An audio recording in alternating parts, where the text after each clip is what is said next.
I held up a small wallet-sized photo. "Help me get out," said Byron. "You see this?" I shook my favorite picture of my wife at him. It didn't make sense that the big boss had been kneeling to pick up trash off his own floors. The old Croatian fossil in the warehouse kept cleaning. The 2 dead bodies in the entranceway seemed very dead, and Byron was still treading. "Her name is Maria Amelia Ryan," I said. "She's beautiful, and she's vibrant, and she's dead." "I get it." "No, you don't. She's dead because of a name, and I don't know who that name is." I aimed my gun at his forehead. I was crouched down tight enough that from a distance anyone would think I was just tying my shoe, but there was still no one around this stretch of the quay. Suppose I had the name to give you. You want a source, right? The Goran boy, right?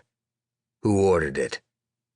I can help you, but you're gonna kill me anyway, so the longer I... He winced from internal pain before eking out his point. "The longer I hold back, the longer I stay alive." He tried to climb out. No luck, too steep. He took another moment to catch his breath before returning to the negotiation table. "So why don't we try a deal?" he said, wincing. "Let's find a way to guarantee my life, and I'll tell you a name." "No." He stared at me. My single syllable arrived with such finality that he lost all his leverage and could only gawk back at me. 2 men locking eyes. I wasn't trying to scare him. I'd always wanted my enemies to regard me as respectful and polite. "Wait," he said. Wait. Look, I could lie to you, but I'm not gonna lie. I'm just gonna come clean and tell you I don't know who ordered the hit." "You probably just have one functioning lung," I told him. I could see that his wound was pretty bad. "That's hardly a game changer. You climb out, you rest for a month, then you'll regain full health.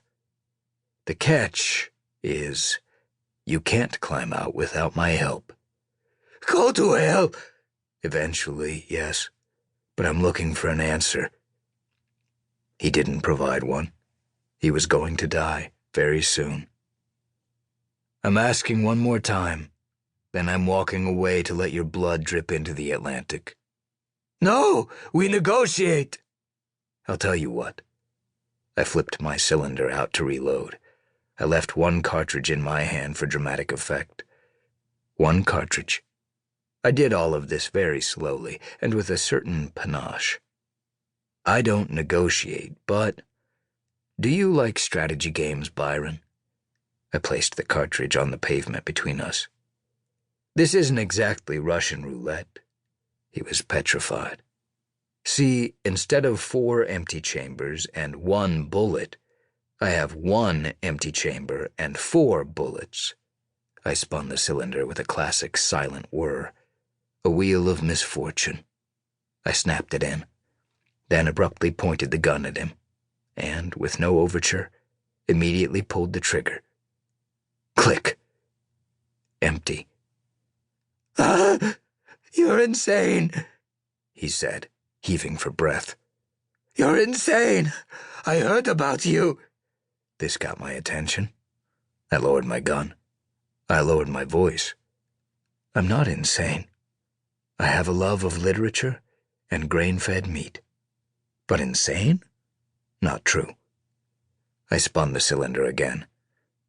"I'm telling you," said Byron. I aimed the gun at him. "I don't know." I pulled the trigger again. Click. Quite miraculously, the hammer had clicked on what was the lone empty chamber yet again. Twice in a row. The odds of this were astounding. 25 to 1.